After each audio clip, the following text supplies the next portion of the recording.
DBC নিউজের নিয়মিত আয়োজন জেডএসআরএম নিবেদিত সংবাদ সম্প্রসারণে সবাইকে স্বাগত জানাই। আমি মজুমদার জুয়েল। দিনে বাছাই করা সংবাদ এবং এর পর্যালোচনা নিয়ে সংবাদ সম্প্রসারণে আজকে অতিথি হিসেবে অনলাইনে যুক্ত আছেন দৈনিক দেশ রূপান্তরের সম্পাদক কামাল উদ্দিন সবুজ এবং দৈনিক যুগান্তরের সিনিয়র সহকারী সম্পাদক মাহবুব কামাল। দুজনকে স্বাগত জানাই আজকে সংবাদ সম্প্রসারণে। মাহবুব কামালকে দিয়ে শুরু করি। আজকে নুরুল হুদার স্বীকারোক্তি শুনেছেন। এর আগে আরও একজন আউয়াল সাহেবও বলেছেন যে দামি দামি নির্বাচন হয়েছে। আজকে তিনি বললেন যে সেদিন প্রহসনের নির্বাচন হয়েছিল, এতদিন বলেননি কেন? আজকে মামলা হয়েছে, গ্রেপ্তার হয়েছেন, এ কারণে এই কথাগুলো বলছেন কি? শুনেন,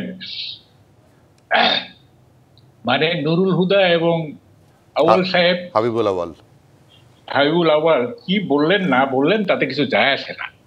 এটা গোটা দেশবাসী, আন্তর্জাতিক মহল সবাই জানে যে এই দুইটা নির্বাচন প্রহসনের ছিল। এইটা তারা আদালতে এইটা প্রচার করার কিছু নাই। এইটা এভরিবডি নোজ যে এই দুইটা নির্বাচন কোনো নির্বাচনই ছিল না।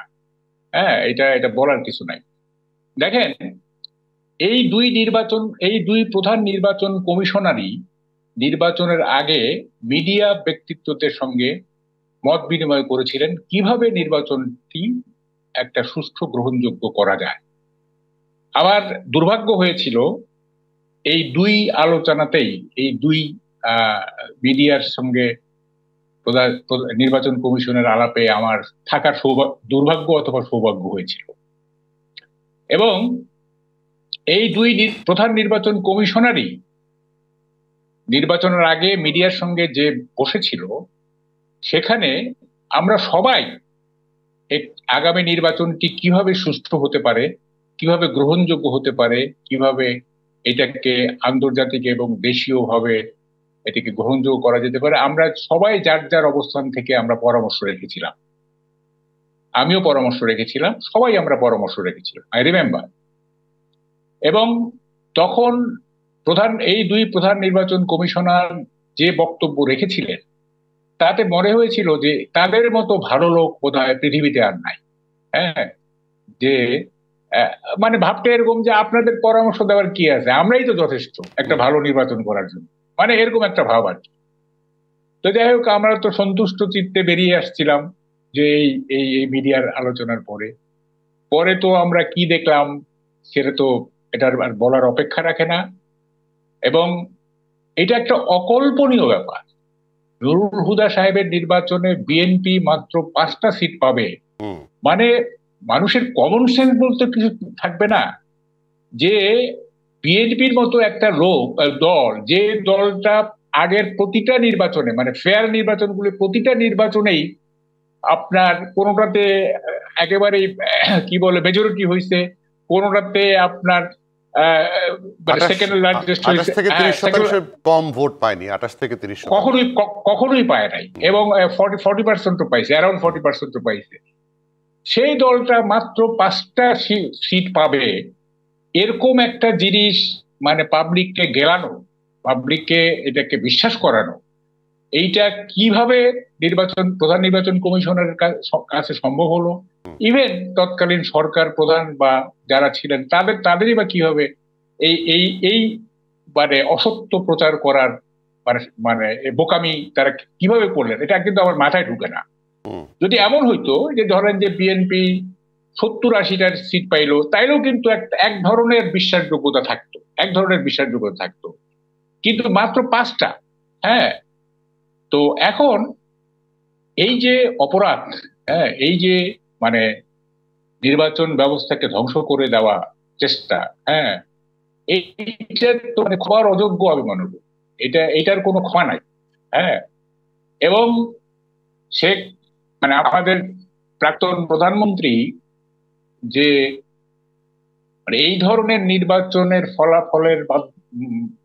ফলাফলকে উনি বলেছিলেন যে এটা গণতান্ত্রিক প্রক্রিয়ার মধ্য দিয়ে সরকার গঠিত হয়েছে ইত্যাদি, এই জিনিসগুলিও খুব হাস্যকর। এটা দেখেন, আমি বলি কি, আপনি যদি পাপও করেন, পাপটা স্বীকার করে নেওয়া ভালো যে আচ্ছা আমি পাপ করছি।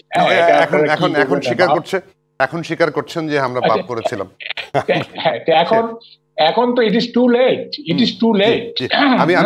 আমি জায়গাটা আসবো যে আমি একটু বলে নেই, এই দুই প্রধান নির্বাচন কমিশনার যদি নির্বাচনের পরদিন হুম সবকিছু জাতিকে বলে পদত্যাগও করতেন নির্বাচনের পরদিন, হুম তাইলেও কিন্তু তারা আজকে হিরো থাকতেন। হ্যাঁ, এই যদি প্রশ্নটাই, পদত্যাগ করতেন যে না। এই জায়গাটাতে হ্যাঁ, আমি কামালউদ্দিন সবুজের কাছে শুনতে চাই যে এখন এই যে যতগুলো ইসি নির্বাচিত হয়েছে বা হচ্ছে, সেগুলোকে এক ধরনের বলা হয় যে হানিমুন পিরিয়ড, মানে অবসর জীবন কাটাচ্ছিলেন তারা, তাদেরকে এনে বসিয়ে দেওয়া হয়েছে। তো তারা হানিমুন পিরিয়ড পার করছেন, 5 বছর পতাকা নিয়ে চলছেন, কমিশনের বড় বড় পদে আছেন, এটাই ভোগ করেন। এটা নিজের একটু ব্যক্তিত্ববোধ বলে কিছু থাকবে না? না, আপনি কি এখনকার যাকে নির্বাচিত যাকে মানে মনোনীত করে এই বর্তমান নির্বাচন not like commission that, not like, আমি আগের গুলো কথা বলছি, যারা এই কাজগুলো বিষয়টা, করেছে। আচ্ছা না, বিষয়টা হচ্ছে যে আমরা যদি 90-এর পর থেকে যদি দেখি, হুম 90-এর আগেটা যদি বাদও দেই, কারণ 90-এর গণ আন্দোলনের মধ্য দিয়ে বাংলাদেশের একটা নতুন করে আবার যাত্রা, বাংলাদেশ কয়েক বছর পরে নতুন করে আবার যাত্রা শুরু করে। হুম তো 90-এর পরে যে এত বড় একটা মানে এরশাদ বিরোধী আন্দোলনের পরে সকল রাজনৈতিক দলই যখন সেই আন্দোলনে অংশগ্রহণ করেছিল, পরে 91 সালে যে নির্বাচন হয়েছিল, যেটা, এবং 91, 96, 2001, এই তিনটা নির্বাচন যদি আমি ধরি, সেই নির্বাচনগুলি যারা নির্বাচন কমিশনার, প্রধান নির্বাচন কমিশনার নিযুক্ত হয়েছিলেন এবং অন্যান্য কমিশনাররা যারা নিযুক্ত ছিলেন, তাদেরকে নিয়ে কিন্তু তেমন কোনো বিতর্ক তৈরি বাংলাদেশে হয়নি। এর শুরু হয়েছে পরের গুলো নিয়ে। এবার এমন কাজেই ওই নির্বাচনগুলো এবং পরের নির্বাচনগুলোর মধ্যে অনেক আকাশ পাতাল তফাৎ। এবং 2008-এর নির্বাচন যদিও বলা হয় যে কেয়ারটেকার গভর্নমেন্টের অধীনে ছিল, হুম কিন্তু 11-র পরে যখন বাংলাদেশের নিয়ন্ত্রণটা আসলে অন্যদিকে চলে গেছে, তখন সেই নির্বাচনটাও সঠিক হয়নি বলে অনেকে মনে করেন, এবং সেটার কিছু আলামত দেখা যায়। আপনি দেখবেন 2008-এর নির্বাচনে বিএনপির মতো একটি দল 30 থেকে 35টা সিটের মধ্যে তারা পেয়েছে। এটা কিন্তু বিশ্বাসযোগ্য না। সেটাও একটা ম্যানিপুলেটেড নির্বাচন ছিল বলেই মনে করা হয়, সেটা আমারও তাই মনে হয়। কারণ এর আগে নির্বাচনগুলি দেখেন, 2091-তে তারা ক্ষমতায় আসলো, 2096 ইলেকশনে 118টা সিট পেয়েছিল, হুম এবং 2008-এ তো আবার ক্ষমতায় আসলো। তো এর ওরা হঠাৎ করে এত আনপপুলার হয়ে যায় নাই যে আপনার 32-32টা সিট পাবে। যাই হোক, আমি সেই আলোচনা যাচ্ছি না, আপনি হুম সিইসি নিয়ে আলোচনা করছেন। হুম কথাটা হচ্ছে যে এর পরের নির্বাচনগুলি যদি 2008-এর নির্বাচন বাদও দিলে, 2014 নিয়ে দুইজন নির্বাচন কমিশনের কথা বলছে, দুইজন না, তিনজন। হুম মানে আর্মি ব্যাগ, মানে গত 16 বছরে শেখ হাসিনা নিযুক্ত যে, বলবো এই কারণে যে, মানে রকিব সাহেবও কিন্তু এটার মধ্যে ছিলেন। 2014 সালেরও কোনো নির্বাচন নিতে হয়নি, কিন্তু 2018 তো হয় তো নাই, 2024 এটা কোনো নির্বাচনই হয় নাই। এবং তখন যারা নির্বাচন কমিশনার হয়েছিলেন তারা সবাই ছিলেন আজ্ঞাবহ, এবং তাদের তিনজনের বিরুদ্ধে এখন আপনি জানেন যে আপনার এই রাষ্ট্রদ্রোহ অভিযোগ এসেছে। যাক, সেই আলোচনা আমি যাচ্ছি না। আমি বলছি যে তাদের পক্ষে তারা একটা সুষ্ঠু নির্বাচন করে দিবে। তারা বাংলাদেশের মানুষকে বাংলাদেশের যে গণতন্ত্র হারিয়ে ফেলেছিল শেখ হাসিনার নেতৃত্বে, যে ওনার সেটাকে আবার বিকশিত করবে, এটা মনে করার কোনো কারণ ছিল না। যাদের মাথায় কিছুটা ঘিলু ছিল তারা কেউ এটা মনে করতো না। বাংলাদেশের মানুষ তখন নির্বাচনে যায়ও না, যাওয়ার কোনো পরিবেশও ছিল না, ওনারা হুম নিজেরা নিজের ইলেকশন। কাজেই তখন যারা নির্বাচন কমিশনার হয়েছিল তাদেরকে সত্যিকার অর্থে প্রধান নির্বাচন কমিশনার বা সত্যিকার অর্থে বলা যাবে কিনা সেটাও আমার সন্দেহ আছে। কারণ তারা তো আজ্ঞাবহ লোক, তাদেরকে প্রেসক্রিপশন দেওয়া হয়েছে যে এইভাবে এইভাবে করে দিতে হবে। এই জন্য বিএনপি 5টা সিট পাইছে। বিএনপি যদি একটা সিটও না পাইতো, আমি কিন্তু আশ্চর্য হইতাম না। হুম এই জন্য আশ্চর্য হইতাম না যে, কারণ এগুলো তো নির্বাচন না। কারণ আপনি যে তিনজন সিএসির কথা আজকে বলছেন, হুম তারা তারা তো আসলে এই কাজটা পুরোপুরি করেছে তাও না, তারা তো একটা প্রেসক্রিপশন দিয়েছে শেখ হাসিনার নির্দেশনা, তার কাজ। এটা তো ওই ওইটা তো আমরা যদিও বলি যে এটা একটা এখন এখন এখন এখন সাংবিধানিক এখন প্রতিষ্ঠান, এখন যে কমিশন এটা তো আছে আপনি শেখ হাসিনার এটা আমরা জানি। এই নির্বাচন, হ্যাঁ এই হ্যাঁ, তথাকথিত নির্বাচনগুলি না আমার কিভাবে কথা হচ্ছে হয়েছে। এখন যিনি আছেন, এখন আগে যে এই ধরনের কমিশন আছে। আলোচনা করা একটা, আমি শেষ করে দিচ্ছি, এই হ্যাঁ ধরনের এগুলো নিয়ে আলোচনা করা মানে হাস্যকর আলোচনা। হ্যাঁ এগুলো আলোচনা না করাই ভালো, আমি মনে করবো। জি এই জন্য মনে করবো যে পুরো রাষ্ট্র ব্যবস্থায় যারা ধ্বংস করে দিয়েছে, তাদের এর মধ্যে তারা একটা টুল হিসেবে ব্যবহার হয়েছে তিনজন, কাজেই এদের এদের কিছু করার নাই, এরা এক ধরনের স্লেভের আপনার মতো। কি মনে হয় এখন এখন যারা কমিশনে আছেন, এখন সিএসি থেকে শুরু করে কমিশনে আছেন, তারা কোনো অ্যাসাইনমেন্টে কাজ করবেন না, তারা সরকারের সহযোগিতা নিতেই হবে নির্বাচন করতে, সেই জায়গাটায় শক্তভাবে সবকিছু করতে পারবেন, সরকার যা বলবে শুনবেন না? আপনার কাছে মনে হয় যে এই কমিশনটাকে দেখে আপনার কাছে মনে হয় এরকম শক্ত সামর্থ্য কিছু? আমি এইভাবে অ্যান্সারটা এইভাবে করবো না, তবে আমি এটা মনে করব যে বর্তমানে যারা নির্বাচিত, যারা এখন নির্বাচন কমিশনের আছেন, হুম। তাদেরকে তাদের সম্পর্কে বলার এখনো কিন্তু সময় আসে নাই। আচ্ছা। আমি এইটা বলবো এই কারণে, 2024-এর জুলাই আগস্টের গণ অভ্যুত্থানের মধ্যে দিয়ে যে নতুন একটা মানে বাংলাদেশের যে স্বপ্ন দেখছে বাংলাদেশ, হুম। সেই প্রক্রিয়ায় তারা এখানে প্রধান নির্বাচন কমিশনার এবং অন্যান্য কমিশনাররা নির্বাচিত মানে এখানে নিযুক্তি পেয়ে তারা নিযুক্ত হয়েছে। হুম। এখন নির্বাচন নিয়ে নানা আলোচনা হচ্ছে। আমরা এখন আজকে উনি একটা সংবাদ সম্মেলন করেছেন, ওখানে বলেছেন যে ফেব্রুয়ারি থেকে এপ্রিলের মধ্যে নির্বাচন, আগামী ফেব্রুয়ারি থেকে এপ্রিলের মধ্যে নির্বাচন হবে, সেটাকে ধরে ওনারা প্রস্তুতি নিচ্ছেন। খুব ভালো কথা। এবং এর মধ্যে প্রধান নির্বাচন কমিশনার চিফ আমাদের প্রধান উপদেষ্টার সঙ্গে দেখা করেছেন, সেখানেও নিশ্চয়ই নির্বাচন নিয়ে আলোচনা হয়েছে। এর আগে বিএনপির ভারপ্রাপ্ত চেয়ারম্যান জনাব তারেক রহমান সাহেবের সঙ্গে প্রধান উপদেষ্টার লন্ডনে বৈঠক হয়েছে, সেটাও আমরা জানি। তো কাজেই বাংলাদেশে এবং আজকে আমরা এটাও জানি যে জুলাইয়ের যে গণ অভ্যুত্থান হয়েছে, হুম। সেই অভ্যুত্থান আজকে মাস ব্যাপী আপনার কর্মসূচি শুরু হয়েছে, সেখানেও নানা বক্তব্য এসেছে। হুম। সেগুলো থেকে আমরা ধারণা করতে পারি যে, আমরা আশা করতে পারি যে বাংলাদেশের মানুষ যে স্বপ্ন দেখছে, যে এই গণতন্ত্র মানে পুনঃপ্রতিষ্ঠা করা বা গণতন্ত্র ফিরিয়ে আনা। তারপর থেকে বিচ্যুত হয়ে যে স্বৈরতন্ত্রে চলে গেছিল, সেখান থেকে আবার গণতন্ত্রের প্রতি ফিরে আসার জন্য মানুষ আশা করছে, হুম। এবং সেটা মানুষ এখনো বিশ্বাস করে যে সেটা হবে। হুম। কিন্তু এই নির্বাচন কমিশন যেটা হয়েছে, তারা কতটুকু পারবে, কি পারবে না পারবে, সেটা আমাদেরকে দেখতে হবে। কিন্তু এখানে সবচেয়ে বড় কথা হচ্ছে যে সরকার যারা আছেন, হুম। ডক্টর মোহাম্মদ ইউনূসের নেতৃত্বে, তারা তো ডেফিনেটলি তাদের দায়িত্বটা সবচেয়ে বেশি। এর বাইরে বিএনপি সহ, জামাত সহ, এনসিপি যারা নির্বাচন করবেন আগামীতে, এই রাজনৈতিক দলগুলি এবং সাধারণ মানুষেরও এই দায়িত্বটা বর্তায়, যাতে এটা একটা সত্যিকার অর্থে নির্ভরযোগ্য, গ্রহণযোগ্য এবং একটি একটি একটি ভালো নির্বাচন হয়। যে আমি সেই জায়গাটা মাহবুব কামালের কাছ থেকে জানতে চাই, আসলে এই যে যে কমিশন নিয়ে কথা বলছি, আগের 3টা সিইসি নিয়ে কথা বলছি, এখন যে কমিশন আছে, তাদের কাছে প্রতি আপনি কতটুকু আগ্রহী বা কতটুকু মনে হয় যে তারা ভালো নির্বাচন করতে পারবে? না, আমি আগ্রহী না, আমি আশাবাদী না। আমি ব্যাখ্যা করি আপনাকে।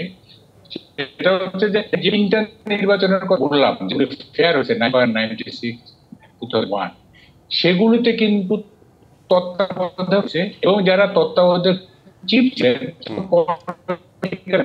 পলিটিক্যাল অ্যাম্বিশন ছিল না, যে কারণে তারা নির্বাচন প্রক্রিয়াকে কোনোভাবে প্রভাবিত করার প্রয়োজনই মনে করেন নাই। কারণ তারা তো নির্বাচন শেষে তো তার পলিটিক্স করবেন না, যেহেতু পলিটিক্স করবেন না, সেহেতু এটা প্রভাবিত করার তাদের কোনো প্রয়োজনই পড়ে নাই। এখনকার ডক্টর ইউনূস তো রাজনীতি করবেন না বলে দিয়েছেন। আমি বলছি শুনেন, শেখ হাসিনা কেন স্বৈর শাসক হয়ে গেলেন, সেটা হচ্ছে যে আসিফ সাহেব বলছেন 16 বছর, উনি বাড়ায় বলছেন এটা আসলে 14 বছর হবে। তো আমাদের এখানে সবকিছুই বাড়ায় বলা হয়। যাই হোক, কিরকম চৌধুরী যখন ওয়ার ক্রিমিনালদের বিচার করলেন, তখন উনি দিলেন যে উনি আর ক্ষমতা ছাড়বেন না, উনি ডিসাইড করলেন যে উনি ক্ষমতা ছাড়বেন না, ফলে উনি তত্ত্বাবধায়ক সরকারটা বাতিল করে দিলেন। তত্ত্বাবধায়কটা বাতিল করে, যেহেতু উনি ডিসাইড করলেন যে এই ওয়ার ক্রিমিনালদের বিচার করার পরে আমি ক্ষমতা ছাড়লে আমি মরে যাব, ফলে উনি ডিসাইড করে এই তত্ত্বাবধায়ক সরকার প্রথা বাতিল করে দিলেন, করেই উনি আস্তে আস্তে হয়ে গেল। এখন এইটা প্রমাণিত বাংলাদেশে যে দলীয় সরকারের অধীনে কখনোই সুষ্ঠু নির্বাচন হয় না। এখন তো দলীয় সরকার নাই, হয়নি, এখন হবে না কেন? আমি বলছি শুনেন, এখন যেটা হয়েছে, এখন যে সরকার, এইটা মানে non political government in disguise, ছদ্মবেশে এটা নন পলিটিক্যাল, আসলে এইটা নন পলিটিক্যাল না। হ্যাঁ, এটা নন পলিটিক্যাল না, এইটা একটা, আমি বলবো এটা একটা পলিটিক্যাল গভর্নমেন্ট, কিন্তু পলিটিক্যাল পার্টিগুলোর মতো এইটা না, এটা এটা ভিন্ন ধরনের পলিটিক্স। জি, এটা আমি একটু এটা এই ভিন্ন আলোচনায় ধরনের আসবো। পলিটিক্স। আপনাকে দেখতে না মাঝে মাঝে আপনি আমি বলছি অন্ধকার হয়ে যাচ্ছেন, আপনার লাইটটা সমস্যা করছে হয়তো। আমি একটু ক্লিয়ার করি, আপনার ছবিটা দেখতে সুবিধা হবে, বলতেও সুবিধা হবে। একটা বিরতি নিয়ে আসে, তারপর আপনার সঙ্গে আবার যুক্ত হচ্ছি। দর্শক, আপনারা আছেন ZSRM নিবেদিত সংবাদ সম্প্রসারণে। একটা বিরতি নিচ্ছি, বিরতির পর আবারও স্বাগত। ZSRM নিবেদিত সংবাদ সম্প্রসারণে আমাদের সঙ্গে অনলাইনে যুক্ত আছেন দৈনিক দেশ রূপান্তরের সম্পাদক কামাল উদ্দিন সবুজ এবং দৈনিক যুগান্তরের সিনিয়র সহকারী সম্পাদক মাহবুব কামাল। দুজনকে আবারও স্বাগত সংবাদ সম্প্রসারণে। এবার মাহবুব কামালকে খুব সুন্দরভাবে দেখা যাচ্ছে। মাহবুব কামাল, যেখানে আমি আটকে ছিলাম, যে কেন মনে হচ্ছে আপনার এই সরকারটা রাজনৈতিক সরকার বা প্রকারান্তরিক রাজনৈতিক আমি সরকার? হ্যাঁ, আমি বলি, সেটা হচ্ছে আপনার খেয়াল আছে 91-এ যখন বিএনপি জিতলো, তখন সরকার গঠন করতে একটু বিলম্ব হচ্ছিল। তখন এই যে কেয়ারটেকার চিফ শাহাবুদ্দিন আহমেদ, উনি কিন্তু থ্রেট করছিলেন যে আপনারা তাড়াতাড়ি সরকার গঠন করে আমাকে বিদায় করেন, তা না হলে কিন্তু ঝামেলায় পড়বেন। উনি চলে যাওয়ার জন্য ব্যস্ত হয়ে পড়লেন যে আমাকে কেন আপনারা এখানে রাখতেছেন, আপনারা বিদায় করেন। আর এবার আমরা কি দেখতেছি? এবার আমরা দেখতেছি যে সারা জাতি একটা নির্বাচনের শার্প ডেট চাচ্ছে, কিন্তু জাতি নির্বাচনের শার্প ডেট পাচ্ছে না। এবং এমন কতগুলি বিষয় জাতি লক্ষ্য করতেছে যেটাতে ফুটছে যে এই গভর্নমেন্টের একটা পলিটিক্যাল ভিশন আছে। হ্যাঁ, এবং একটা পলিটিক্যাল ভিশন তো বোঝাই যায়, সেটা হচ্ছে যে আওয়ামী লীগকে নির্মূল করা। এটা একটা পলিটিক্যাল, আমি মনে করি এটাও একটা ভিশন, যে আওয়ামী লীগকে একেবারে নির্মূল করে দিতে হবে। এইটা খারাপ অ্যাটিটিউড হচ্ছে, এটা নির্মূল, এটা একটা পলিটিক্যাল ভিশন। তারপর দেখেন এনসিপির পক্ষপাত, কখনোই একটা কিন্তু এটা কখনোই করবে না। ঠিক আছে, কি করা উচিত ছিল? আমাদের চিফ অ্যাডভাইজার মাননীয় ইউনূস সাহেব যখন টেক ওভার করলেন, তখন তো ওনাকে উচিত ছিল রাজনৈতিক দলগুলোকে প্রথমে, যে ভাই আমি আসছি, আমি বেশি দিন থাকবো না, চলেন কি কি করে তাড়াতাড়ি করে নির্বাচন দেখি। হ্যাঁ, দেখি আপনারা বলেন কিভাবে করা যায়। উনি করলেন কি, কতগুলি এমন লোককে নিয়োগ করলেন এবং এমন একটা বিশাল ক্যানভাস উনি তৈরি করলেন, হ্যাঁ, সংস্কারের। এবং সেখানে বাইরে থেকেও লোক নিয়ে আসা হলো, নানা রকম এক্সপার্টিস কে ইনভলভ করা হলো, করে একটা সংস্কারের বিশাল ক্যানভাস উনি তৈরি করলেন। যে ক্যানভাসটা আপনার যদি পুরোপুরি আঁকতে হয়, তাহলে এইটা বছরের পর বছর লেগে যেতে পারে। এইটা তো একটা ইন্টারিম গভর্নমেন্টের কাজ না। ইন্টারিম গভর্নমেন্ট হচ্ছে যে উনি আসার সাথে সাথে পলিটিক্যাল পার্টিগুলো রাখবে, আদার দেন আওয়ামী লীগ। আওয়ামী লীগ তো নাই, অন্যান্য পলিটিক্যাল পার্টিকে ডাক দিলে বলে ভাই আসেন তো, কিভাবে একটা নির্বাচন করা যায়। আমি কিন্তু দিন থাকতে পারবো না, আমার নানা জায়গায় বক্তৃতা আছে, আমেরিকা, ইংল্যান্ডে, চীনে নানা জায়গায় আমার বক্তৃতা আছে, অলিম্পিকে আমাকে থাকতে হবে, ই হবে সবে, আমার থাকার বেশি দিন থাকতে পারবো না। আপনারা বলেন কিভাবে তা করে একটা নির্বাচন করা যায় এবং ফেয়ার নির্বাচনের জন্য কি করা যায়, এবং মিনিমাম কিছু জিনিস কি করলে যাতে আগামী দিনে দেশটা ভালো হয়, এটা করে উনি নির্বাচন করে চলে যাবেন। কিন্তু আমরা আজকে দেখতেছি, আমরা আজকে দেখতেছি যে মানে প্রায় 1 বছর হয়ে গেল, 11 মাস, আমরা নির্বাচনের কোনো শার্প ডেট পাই নাই। শার্প ডেট এখনো পাই নাই। সিইসি চিফ অ্যাডভাইজার বসছেন, আমি তখন ভাবলাম কয়েক ঘন্টার মধ্যে একটা এই জায়গাটা কামালউদ্দিন সবুজ শার্প একটা ডেট পাচ্ছি না কেন এখনো পর্যন্ত? আজকে সিইসি যেটা কথা বললেন যে হ্যাঁ প্রধান উপদেষ্টার সাথে কথা হয়েছে, কিন্তু নির্বাচনের ডেট নিয়ে কোনো কথা হয়নি। তারা নির্বাচনের একটা প্রস্তুতি নিয়ে কথা বলছেন। শার্প ডেটটা, হ্যাঁ, এটা অবশ্যই প্রধান উপদেষ্টা হয়তো বলবেন না, নির্বাচন কমিশন থেকে বলবে। তারপর তো একটা শার্প ডেট দিলে অসুবিধা কি?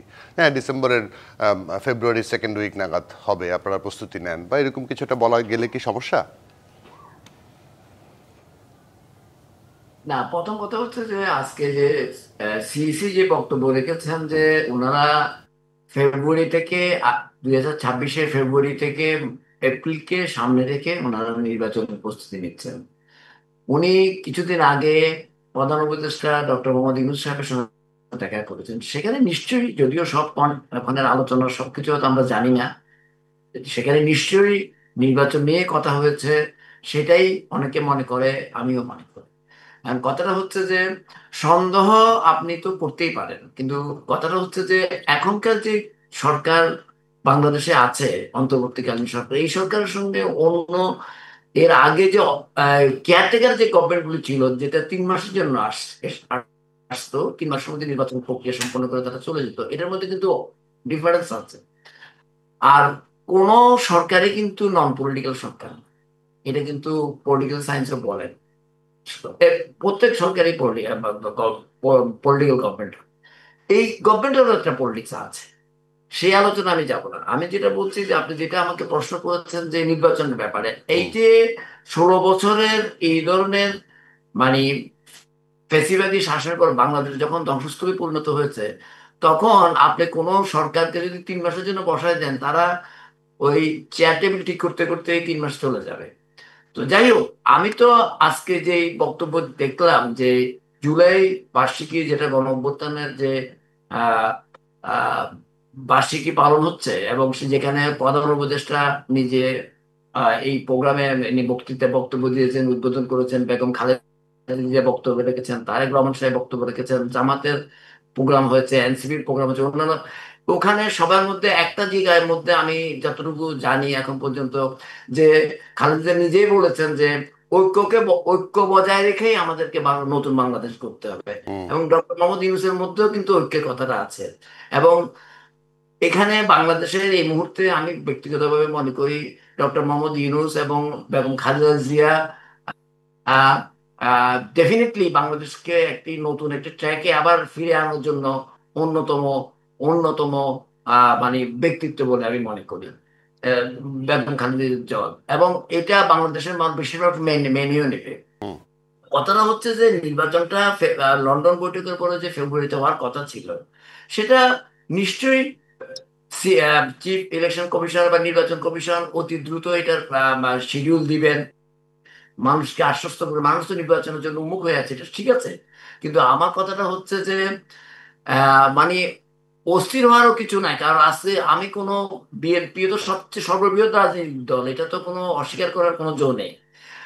সর্ববৃহৎ রাজনৈতিক দলও তো অস্থিরতার কোনো প্রকাশ তো আজকের বক্তৃতা আমি এখনো দেখতে পেলাম না। তারা বলেছে, যেমন তারেক সাহেব রহমান সাহেব বলেছে নির্বাচিত সরকারের মাধ্যমে আমরা শহীদদের যে ঋণ সেটা শোধ করব। আপনি দেখেন বাংলাদেশে যদি এই এতগুলি আত্মত্যাগের পরে এতগুলি ছাত্র জনতা এবং অন্যান্য রাজনৈতিক দলের নেতা কর্মীরাও আছেন, এই অভ্যুত্থান যদি না হতো, বাংলাদেশ তো এখনো সে ফেসিবাদের কবলেই থাকতো। আজকে যে আমরা কথা বলছি, সেই কথাগুলি তো বলতে পারতাম না। আমরা তো গণমাধ্যমে কর্মী, আমরা তো কথা বলতে পারিনি, আমরা লিখতে পারিনি, তো এখন তো কিছু লেখা যাচ্ছে, কথা বলা যাচ্ছে। তো তো কাজেই, এবং এটাও বলা হচ্ছে যে আর যাতে 16 বছর অপেক্ষা করতে না হয়, আবার যাতে ফেসিবাদের পুনরুত্থান না ঘটে, সেজন্য না না, সব ঠিক আছে কামালউদ্দিন সবুজ, কিন্তু যে আপনি যে বললেন যে এত অস্থিরতার কিছু নাই, নির্বাচনের জন্য এত অস্থিরতার কিছু নাই কেন? আমি যেটা না, আপনি এটাকে আমি ইন্টারপ্রিটেশন আপনার এইভাবে না, এটা অস্থিরতার কিছু না, মানে আমি এটা বলছি না যে নির্বাচন 5 বছর পরে হবে, 7 বছর পর, ঠিক আছে, বুঝতে পেরেছি। সেটা বলি নাই। না, আমি আমি একটু ক্লিয়ার করে দিই, ওটা বলি না। আমি বলছি যে নির্বাচন তো এখন পর্যন্ত আনঅফিসিয়ালি ফেব্রুয়ারি ফেব্রুয়ারিতে একটা একটা কথা শোনা গেছে। এটা কিন্তু অফিসিয়াল না, কিন্তু বাংলা 11 মাস গত হয়েছে। আমি আগেই বলেছি এই আগের যে আপনার কেয়ারটেকার গভর্নমেন্ট আর এখনকার যে গভর্নমেন্টের মধ্যে ডেফিনেটলি বড় ধরনের ফারাক আছে। সেই আলোচনা আমার সেই জায়গাটাতে বিরতি নিতে হবে, বিরতি নিয়ে এসে শুনবো। কারণ হচ্ছে এখানে আপনি যেটা বলছেন ঐক্য জায়গাটা অবশ্যই বেগম খালেদা জিয়া, তারেক রহমান ঐক্যের ডাক দিচ্ছেন, সবাইকে বলছেন একসাথে হতে। আবার জামাতে কিন্তু আজকে একটা টুইস্ট করে রেখেছে, সংস্কার ছাড়া তারা কোনো নির্বাচন মেনে নেবে না। সেখানেও তো এক ধরনের শঙ্কা তৈরি হয়। এই জায়গাটা একটা আলোচনায় আসবো, তারা ছোট্ট বিরতি নিয়ে আসি। দর্শক, জেডএসআর নিবেদিত সংবাদ সম্প্রসারণ নিচ্ছি আরও একটা বিরতি, সঙ্গে থাকবেন। বিরতির পর আবারও স্বাগত। জেডএসআর নিবেদিত সংবাদ সম্প্রসারণ, আমাদের সঙ্গে অতিথি হিসেবে অনলাইনে যুক্ত আছেন কামালউদ্দিন সবুজ এবং মাহবুব কামাল। দুজনকে আবারও স্বাগত সংবাদ সম্প্রসারণে। একদম শেষের দিকে আমরা এই জায়গাটায়, যেহেতু আজকে 1 জুলাই, 1 বছর পূর্ত হলো জুলাই গণ অভ্যুত্থানের, সে জায়গাটায় নির্মোহভাবে দুজনের কাছে জানতে চাই। শুরুতে জানবো মাহবুব কামালের কাছে, জুলাইয়ের পরে 1 বছর, তাতে দেশকে যা আশা করেছিলেন এই বিপ্লবের পরে, ফ্যাসিস্টের বিদায়ের পরে, সেরকম সঠিক পথে এগোচ্ছে কিনা? আমি সংক্ষেপে বলি। প্রথমে আমি জুলাই অভ্যুত্থান দিয়েছেন ক্ষমতায়, ব্যাপারটা হলো এখন যদি জুলাই অভ্যুত্থানে হতেছেন তাদের কেউ যদি কোনো ক্রমে বেঁচে উঠতেন, মানে লৌকিক হবে, তাহলে বর্তমান বাংলাদেশকে দেখে ওরা নিশ্চয়ই বলতেন এই বাংলাদেশের জন্য কি আমরা নিশ্চয়ই বলতেন। হ্যাঁ, এই যে এই যে এই যে প্রতিশোধ পরায়ণতা, এই যে রাইভালি, দেখেন আপনি আপনি বলতেছেন যে নিপক্ষ খালেদা জিয়া, মানে আজকে খালেদা জিয়া দেখে খুব খারাপ লাগলো। She was a very handsome lady এক সময়। হ্যাঁ, দেখেন বয়স কি করে মানুষকে, খুব খারাপ লাগলো। যাই হোক, ঐক্যের কথা বললেন, নির্বাচনের আগে এই যে কতগুলি অনৈক্যের সুর বেজে উঠতেছে। হ্যাঁ, আপনার বলতেছে সিস্টেমে নির্বাচন করতে হবে, এনসিপি বলতেছে যে কনস্টিটিউয়েন্ট অ্যাসেম্বলি নির্বাচন করতে হবে, তারপর লোকাল গভর্নমেন্ট আগে করতে হবে। ওইদিকে বিএনপি আপনার এই যে পিআর সিস্টেম পক্ষে, তারপরে যদি জামাত পিআরপি সিস্টেম চায়, ইসলামী দলগুলো চায়, দল, হ্যাঁ, এরা যদি স্টিক করে যে না আমরা পিআর নির্বাচন করব না, হ্যাঁ, আর আর আমরা ওয়েস্ট বেঙ্গল ছাড়া ইয়ে করবো না, ইউনিয়ন করবো না, তাহলে তো ওখানে একটা মানে স্টেলমেট হয়ে যাবে। তখন আপনি নির্বাচনটা কিভাবে করবেন? মানে আমরা তো বলি, মুখে অনেক কথা বলি, বাস্তবতাটা কি? এনসিপি আজকে যে কথা বলছে যে সংস্কার, বিচার এবং গণপরিষদের নির্বাচন, এই তিনটা ছাড়া কোনো ইয়ে হবে না। তারপর ওদের তো আগে, যদিও আজকে সিইসি আজকে ক্লিয়ার করছেন যে জাতীয় নির্বাচনটাই আগে হবে, লোকাল গভর্নমেন্ট হবে না। এইটা এনসিপি কিভাবে দেখবে, সেটা একটা প্রশ্ন। হ্যাঁ, তারপরে জুলাই সনদ আমি মনে করি আগামী দিনের রাজনীতির একদিন এই spring board will decide the next politics of Bangladesh. নতুন মেরুকরণ কি হবে, কে কোন দিকে যাবে, কার কার অবস্থান কি হবে, এইটা জুলাই সনদের পরে কিন্তু একটা রুল শেপ নিবে। তারপরে এই ডিবেটটা আপনি রিজলভ করবেন, পিআর সিস্টেম ভার্সাস ওয়েস্টমিনস্টার, কিভাবে আপনি রিজলভ করবেন এটা? এইটা দুই পক্ষ যদি রিজিড হয়ে যায়, তখন তো নির্বাচনটা, আপনি তো এই দুই মেজর স্টেক হোল্ডার ছাড়া তো আপনি নির্বাচন করতে পারবেন না। আওয়ামী লীগ বাদ দেন, এই দুই মেজর স্টেক হোল্ডার জামাত এবং বিএনপি ছাড়া, হ্যাঁ, এবং আর একটা স্টেক হোল্ডার আছে এনসিপি, তাদের ছাড়া তো আপনি নির্বাচন যে কোনো একটা দিয়ে তো নির্বাচন করতে পারবেন না, ইভেন দুইটা দিয়েও আপনি পারবেন না, আপনাকে তিনটা করতে হবে, তাই না? দ্বিমুখী অবস্থান থাকে, তাহলে ঐক্যটা আসবে কোত্থেকে? জি, সেই জায়গাটায় আমি কামালউদ্দিন সবুজ, কোত্থেকে আসবে, ঠিক আছে কিনা, আমরা কোন দিকে যাচ্ছি?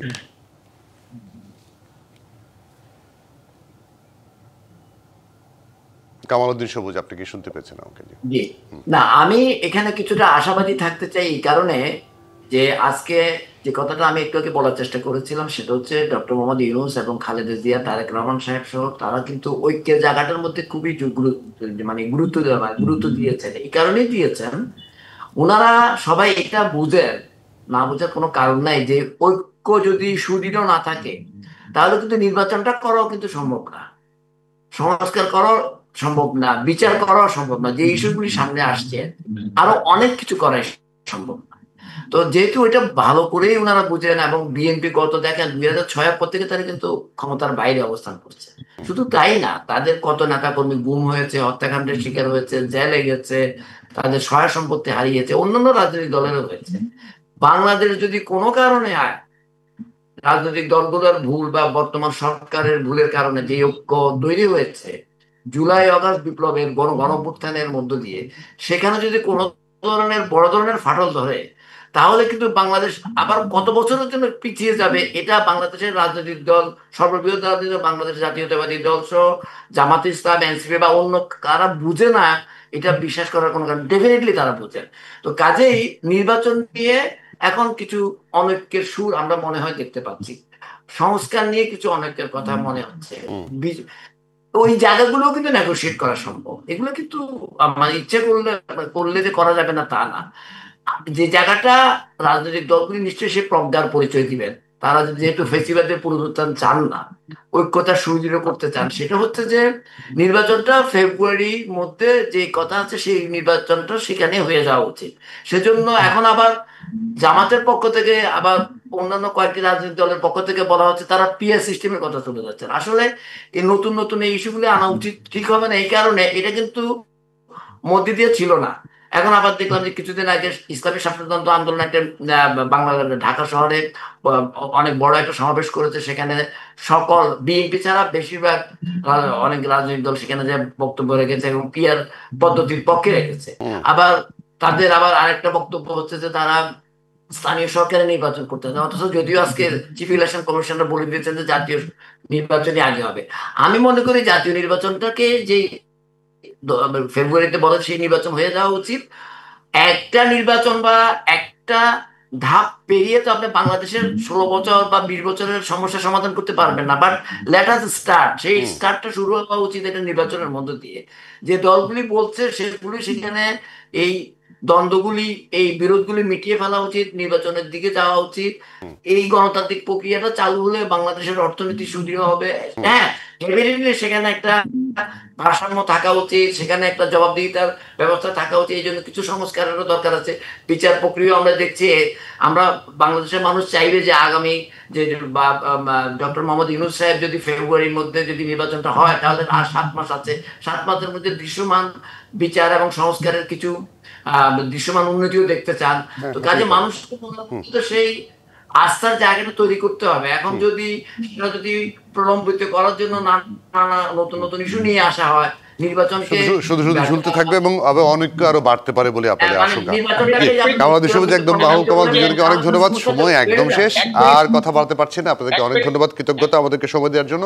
একদম শেষ, 30 সেকেন্ড সময়ও নেই। অনেক ধন্যবাদ আপনাদেরকে। দর্শক, আপনাদেরকে ধন্যবাদ আপনারা যারা এতক্ষণ আমাদের সঙ্গে ছিলেন। এই ছিল জেডএসআরএম নিবেদিত আজকের সংবাদ সম্প্রসারণ।